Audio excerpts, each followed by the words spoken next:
धन्यवाद सभापति महोदय। हम ही को कातिल कहेगी दुनिया, हमारा ही कत्लेआम होगा। हम ही कुएं खोदते फिरेंगे, हम ही पे पानी हराम होगा।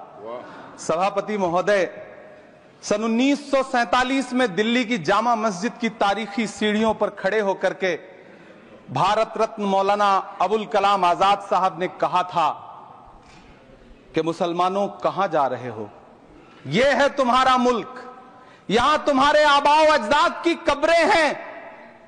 उस वक्त मौलाना आजाद की ये सदाएं सुन करके लोगों ने अपने सरों की गठरियां उतार करके रख दी थी। आज उसी दिल्ली में मौजूद देश की संसद में एक बिल आया है जो हमसे उसी जामा मस्जिद की सीढ़ियों के सबूत मांगेगा, जो उन्हीं सीढ़ियों के पास अपनी कब्र में सोए हुए मौलाना आजाद को फिर से कब्र से सदा देनी पड़ेगी कि ये जो कब्र है वो मेरी कब्र है, ये किसी सरकार की जागीर नहीं है।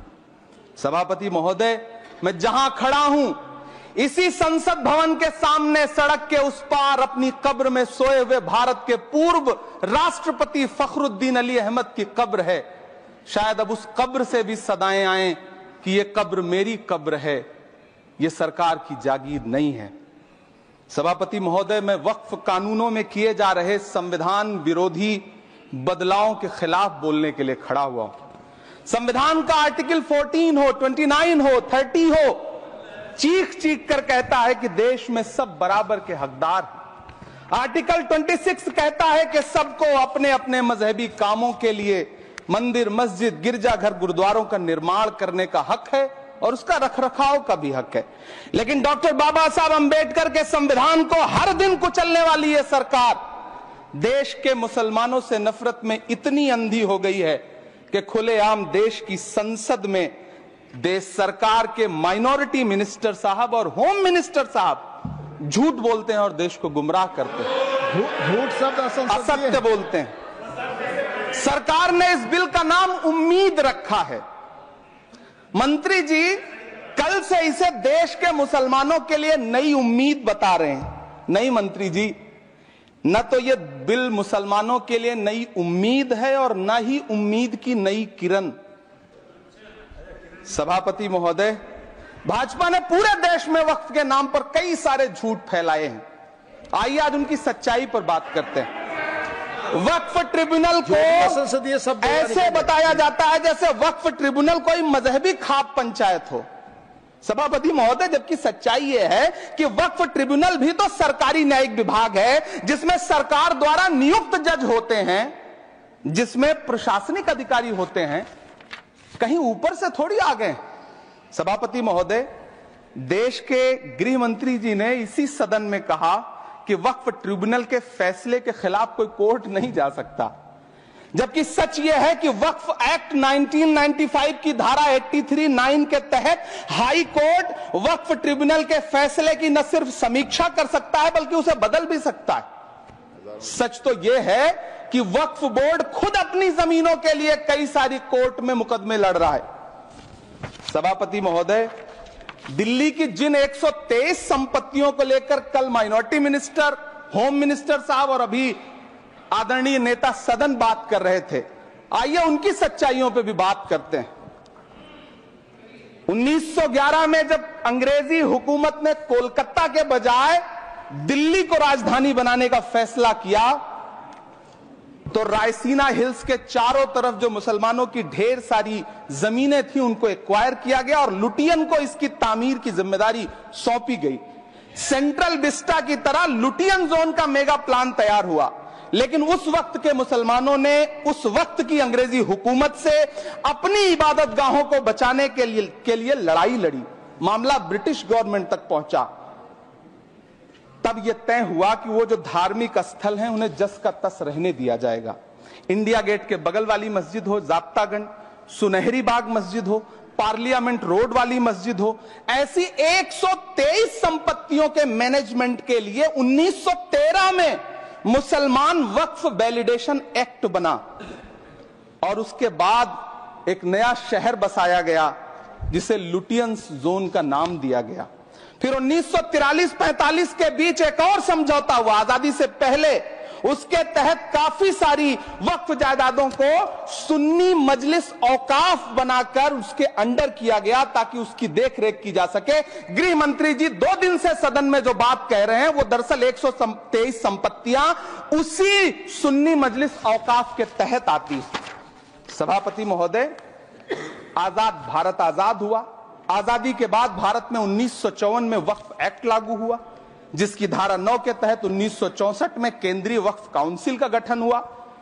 दिल्ली की वही 123 प्रॉपर्टीज को 1970 में सर्वे गजट करके गजट नोटिफाई किया गया। इसके निपटारे के लिए पूर्व प्रधानमंत्री इंदिरा जी के द्वारा 1974 में एक बर्नी कमेटी बनाई गई। बर्नी कमेटी ने 1976 में इन 123 संपत्तियों को दिल्ली वक्फ बोर्ड की संपत्ति होने की रिपोर्ट सौंपी। उस रिपोर्ट के आधार पर 1984 में कांग्रेस सरकार ने उन 123 प्रॉपर्टीज को दिल्ली वक्फ बोर्ड को सौंपने का फैसला किया, जिसके खिलाफ विश्व हिंदू परिषद कोर्ट गई। मामला 2011 तक पेंडिंग रहा। फिर 2011 में कोर्ट ने सरकार को आदेशित किया कि इसका निपटारा करो। तब 2013 में तत्कालीन यूपीए सरकार ने दिल्ली की उन्हीं 123 जायदादों को बर्नी कमेटी की सिफारिशों के मुताबिक वक्फ बोर्ड के हवाले किया। यही वो प्रॉपर्टीज हैं जिनके नाम से गृह मंत्री जी कल से कांग्रेस को कोस रहे हैं। फिर आई 2014 में भाजपा की सरकार, जो तब से इन जमीनों को हड़पने की साजिश कर रही है। जिस बिल को मुसलमानों के हुकूक की हिफाजत करने वाला बिल बताया जा रहा है, उसी को पेश करने के लिए और उस पर बात करने के लिए लोकसभा में भाजपा सरकार के पास एक भी मुस्लिम सांसद नहीं है। जिस वक्त, मैं लोकसभा कह रहा हूं, सुना करिए, जिस वक्फ बिल को मुस्लिम महिलाओं को हक दिलाने वाला बताया जा रहा है, उसे संसद में पेश करने वाली पार्टी के पास न तो राज्यसभा में, न लोकसभा में, न देश की किसी विधानसभा में एक भी मुस्लिम महिला सदस्य नहीं। कल किरण रिजिजू जी कह रहे थे कि रेलवे की जमीनें देश की जमीनें हैं, डिफेंस की जमीनें देश की जमीनें हैं। हां मंत्री जी, हैं, बिल्कुल हैं। ये जो वक्फ की जमीनें हैं, ये हमारे पुरखों ने धार्मिक कामों के लिए डोनेट किया है। तो हम भी तो इसी देश के नागरिक हैं, हम भी तो इसी देश के बेटे हैं। तो वक्फ की जमीनें भी तो इसी देश की जमीनें हैं, उनको पराया क्यों बोलते हैं आप? सभापति महोदय, अशफाकुल्लाह खान जब फैजाबाद की जेल में फांसी के फंदे पर झूल रहे थे तो इसी देश की जमीन के लिए झूल रहे थे ना। सभापति महोदय, अंडमान की जेल में काला पानी की सजा काटकर अपनी जान देने वाले मौलाना फजले हक खैराबादी हो या शेर खान अफरीदी हो, वो भी तो इसी जमीन के लिए अपनी जान दे रहे थे ना।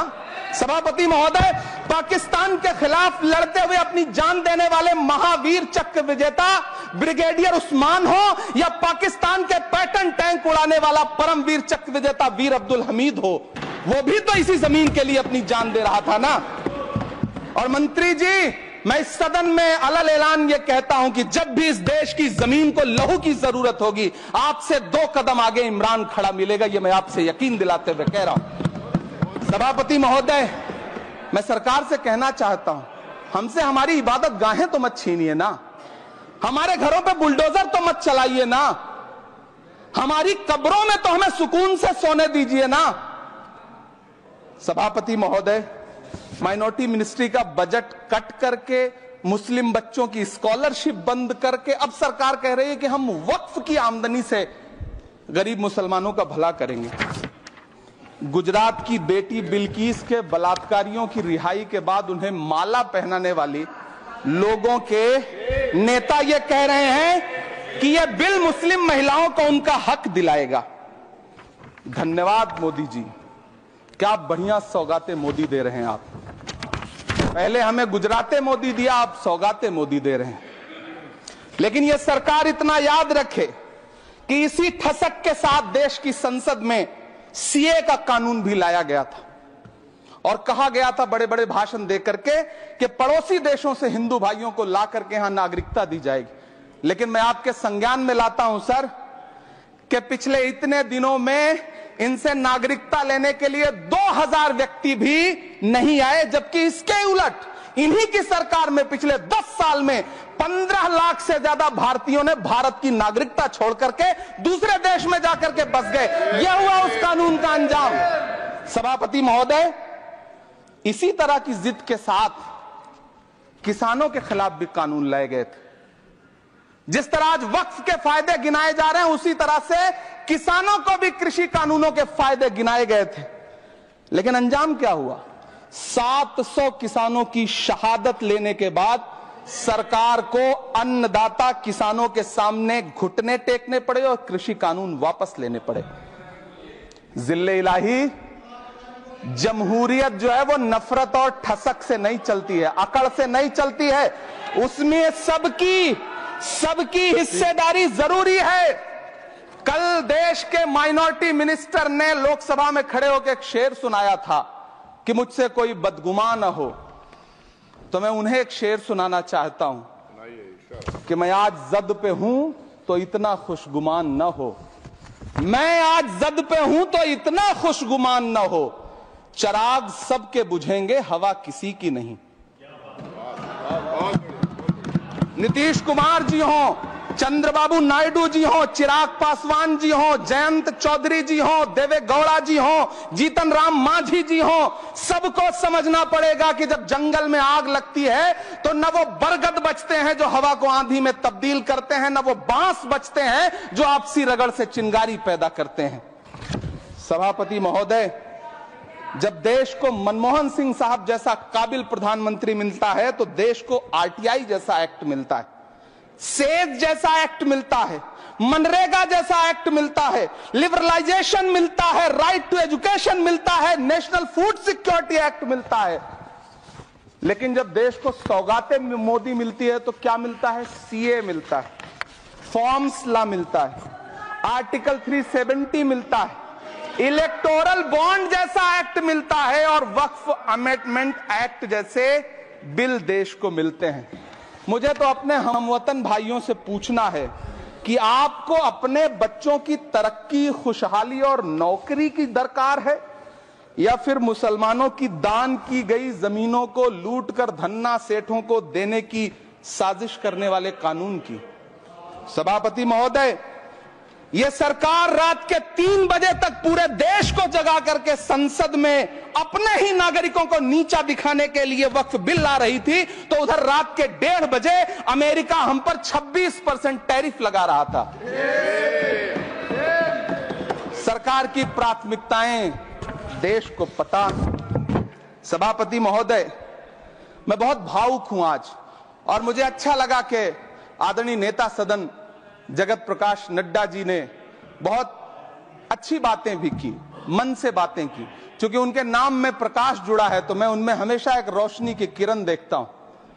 मैं उनके सामने बहुत अदब से यह बात कहना चाहता हूं कि चरागों के सफर में दबदबा हो आंधियों का तो फिर अंजाम जुल्मत के सिवा कुछ भी नहीं होगा। यह दुनिया नफरतों के आखिरी स्टेज पर है, इलाज इसका मोहब्बत के सिवा कुछ भी नहीं होगा। मैं भावुक हूं, मेरी पलकें गीली हैं।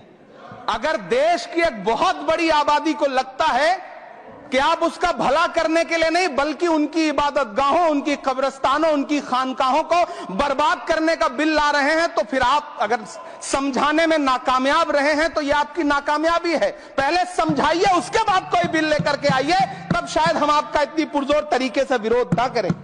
लेकिन सभापति महोदय, मैं अंत में सिर्फ इतना कहना चाहता हूं कि इस बिल में जो भी पॉइंट्स दिए गए हैं, बॉम्सी पोर्टल देख लीजिए, सरकार का झूठ आपको पकड़ में आ जाएगा। हम डरे नहीं हैं, हम सिर्फ सरकार से अपील कर रहे हैं कि हमें अपना समझिए। हम आपके अपने हैं, इस देश के नागरिक हैं और आप ताकत में हैं। संख्या बल के आधार पर बिल हो सकता है आप पास करा ले, लेकिन आपको यह बात समझनी पड़ेगी कि हम तो वो तारीख हैं, जहनों में रहना है जिसे कागजी पुर्जे नहीं जो फाड़ डाले जाएंगे। जिस जमीन पर मैं खड़ा हूं यह मेरी पहचान है। आप आंधी हैं तो क्या मुझको उड़ा ले जाएंगे? आपको यह बात समझनी पड़ेगी। आपको अगर इतना विपक्ष की तरफ से पहले जेपीसी में इतने सारे पॉइंट्स आए और उसके बाद कल से लोकसभा में और राज्यसभा में सुझाव आप सुनने को तैयार नहीं है, लोगों की शंका को दूर करने के बारे में आप बिल्कुल सोच नहीं रहे, बस आप कह रहे हैं यह बिल उम्मीद की नई किरण है। नहीं साहब, इसे भले किरण जी लेके आए हैं, लेकिन ये उम्मीद की नहीं बल्कि नाउम्मीदी की किरण है। और इस देश की एक बहुत बड़ी आबादी इस बात से खदशे में है, शक में है कि आप सीधे उनकी जमीनों को लूट करके धन्ना सेठों को बेचना चाहते हैं। मेरी अब भी आपसे अपील है कि इस बिल को वापस लीजिए। यह बिल कहीं से आपके अपने नागरिकों के लिए अच्छा नहीं है। यह बिल सिर्फ इस देश के मुसलमानों को नीचा दिखाने का और अपने एक ऐसे मतदाता वर्ग को खुश करने का बिल है जिनको इस बिल के पास हो जाने से कुछ मिलेगा भी नहीं, लेकिन आप एक नैरेटिव देना चाहते हैं, एक मैसेज देना चाहते हैं। मेरी आपसे अपील है कि कृपया ये जो सबका साथ सबका विकास का नारा है, इस नारे को रत्ती भर तो चरित्रार्थ कर दीजिए। बहुत बहुत धन्यवाद।